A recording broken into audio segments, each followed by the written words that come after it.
നമസ്കാരം. സോഡിയാക് മീഡിയയിലേക്ക് എല്ലാ പ്രേക്ഷകർക്കും സ്വാഗതം. 2024 ഒക്ടോബർ മാസത്തെ പൂരനക്ഷത്രക്കാരുടെ നക്ഷത്രഫലം എന്ന് പരിശോധിച്ച് നോക്കാം.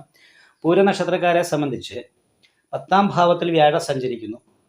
അതേപോലെ തന്നെ ശുക്രൻ 4ാം ഭാവത്തിലാണ്. അപ്പോൾ ഗുരുശുക്ര ദൃഷ്ടി എന്ന് പറയുന്നൊരു ദോഷമുണ്ട്. 12ാം തീയതിയാണ് ശുക്രൻ അങ്ങോട്ട് വരുന്നത്. അതുവരെ കുഴപ്പമില്ല.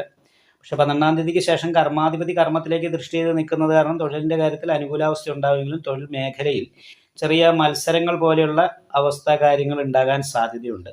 അത് മാത്രമല്ല, ഭാഗ്യാധിപതി നിൽക്കുന്നത് സർവാഭിഷ്ട സ്ഥാനത്താണ് എങ്കിൽ പോലും പാപയോഗം 11ാം ഭാവത്തിൽ വന്നത് കാരണം കൊണ്ട് ചെയ്യുന്ന പ്രവൃത്തിക്ക് തക്കതായിരിക്കുന്ന പ്രതിഫലം കിട്ടാതെ ഇരിക്കുക, അല്ലെ പ്രതിഫലത്തിൽ കുറവ് വരിക എന്ന് പറയുന്ന ഒരവസ്ഥയോ, കിട്ടുന്ന ധനത്തിൽ അനാവശ്യമായിട്ടുള്ള ചെലവ് വർദ്ധിക്കുക ചെയ്യാനുള്ള സാധ്യതയുണ്ട്. കാരണം 2ാം ഭാവത്തിൽ ഖണ്ഡകാരകനായിരിക്കുന്ന കേതുവാണ്. അപ്പോൾ സ്വപൂർവ്വ നിജിദ്രക്ഷയോ വക്രരുക്ക് എന്ന് പറയുന്നൊരു യോഗം ഉള്ളത് കൊണ്ട് നല്ലത് പറഞ്ഞാലും കേൾക്കുന്നവർക്ക് അപ്രിയമായിട്ട് തോന്നുക, സാമ്പത്തിക ഞെരുക്കം പോലുള്ള കാര്യങ്ങൾ അനുഭവപ്പെടുക, ഇങ്ങനെയുള്ള കാര്യങ്ങൾക്ക് യോഗമുള്ളൊരു സമയം കൂടിയാണ്. എന്നാൽ നല്ല സഹായങ്ങൾ കിട്ടാനായിട്ട് യോഗമുണ്ട്. ഭവനസുഖം അനുഭവിക്കാനായിട്ട് യോഗം കാണുന്നുണ്ട്. ശശമഹായോഗത്തിൻ്റെതായിരിക്കുന്ന ഗുണം കിട്ടാനുള്ള യോഗം കാണുന്നുണ്ട്. പക്ഷെ എന്നാലും കണ്ടകശനീൻ്റെ ഒരു ദോഷമുള്ളത് കാരണം നല്ല പ്രതീക്ഷയോടുകൂടി ചെയ്യുന്ന പ്രവൃത്തിക്ക് പ്രതീക്ഷിക്കുന്ന പ്രതിഫലം അല്ലെങ്കിൽ പ്രതീക്ഷിക്കുന്ന രീതിയിലുള്ള അതിനുള്ള ഒരു ഗെയിൻസ് ഉണ്ടാകാതെ ഇരിക്കാനുള്ളൊരു സാധ്യത ആണ് കൂടുതലുള്ളത്. അപ്പോൾ അത് കാരണം കൊണ്ട് കണ്ടകശനി ദോഷത്തിന് പരിഹാരമായിട്ട് അയ്യപ്പ ക്ഷേത്രത്തിൽ നീരാഞ്ജനം വഴിപാട് ചെയ്യുന്നത് നന്നായിരിക്കും. ദാമ്പത്യ സുഖം അനുഭവിക്കാനായിട്ട് യോഗമുള്ളൊരു സമയമാണ്. കുടുംബ സംബന്ധമായിട്ടുള്ള സുഖം അനുഭവിക്കാനായിട്ട് യോഗമുള്ളതാണ്. തൊഴിൽ അന്വേഷിക്കുന്നവരെ സംബന്ധിച്ച് നല്ല തൊഴിൽ കിട്ടാനും യോഗമുണ്ട്. പക്ഷേ തൊഴിൽ ചെയ്തുകൊണ്ടിരിക്കുന്നവർക്ക് വലിയൊരു പ്രത്യേകിച്ചൊരു അഭിവൃദ്ധിയോ അങ്ങനെ ഒരു ഇത് പറഞ്ഞുകൂടാ, ഉള്ള രീതിയിൽ തന്നെ മുന്നോട്ട് പോകാനുള്ളൊരു യോഗം തന്നെയാണ്. എന്നാൽ ലാഭത്തിൽ കുറച്ച് കുറവ് വരാനോ അനാവശ്യമായിട്ട് ചിലവ് വർദ്ധിക്കാനോ സാധ്യതയുണ്ട്. അതുപോലെ തന്നെയാണ് നടുവേദന പോലെയുള്ള രോഗാവസ്ഥ കാര്യങ്ങൾ, കണ്ണ് ചെവി മുതലായിട്ടുള്ള ഭാഗത്തുള്ള രോഗങ്ങൾ, പിന്നെ നല്ലത് പറഞ്ഞാലും കേൾക്കുന്നവർക്ക് അപ്രിയമായിട്ട് തോന്നുക, ഇങ്ങനെയുള്ള കുറച്ച് ദോഷങ്ങളാണ് പ്രധാനമായിട്ട് ഈ സമയത്തുള്ളത്.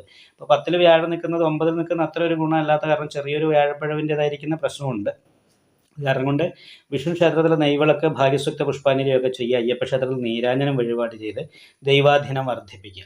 പിന്നെ 17ാം തീയതി 2ാം ഭാവത്തിലേക്ക് സൂര്യൻ വരുന്നത് കാരണം കൊണ്ട് സ്വയം മുന്നിട്ടിറങ്ങി ചെയ്യുന്ന കാര്യങ്ങൾക്ക് 17ാം തീയതിക്ക് ശേഷം അനുകൂലമായിരിക്കുന്ന ഗുണഫലങ്ങൾ കിട്ടുന്നു. മാത്രമല്ല, കന്യായാം പരദേശക എന്ന് പറയുന്ന യോഗം ഉള്ളത് കാരണം കൊണ്ട് വിദേശത്തോ അന്യരാജ്യത്തോ പോയിട്ട് തൊഴിലെടുക്കണമെന്ന് ആഗ്രഹിക്കുന്നവർക്ക് മറ്റു സ്ഥലത്തേക്ക് ഒരു മാറ്റത്തിന് യോഗമുള്ള സമയം കൂടിയാണ്.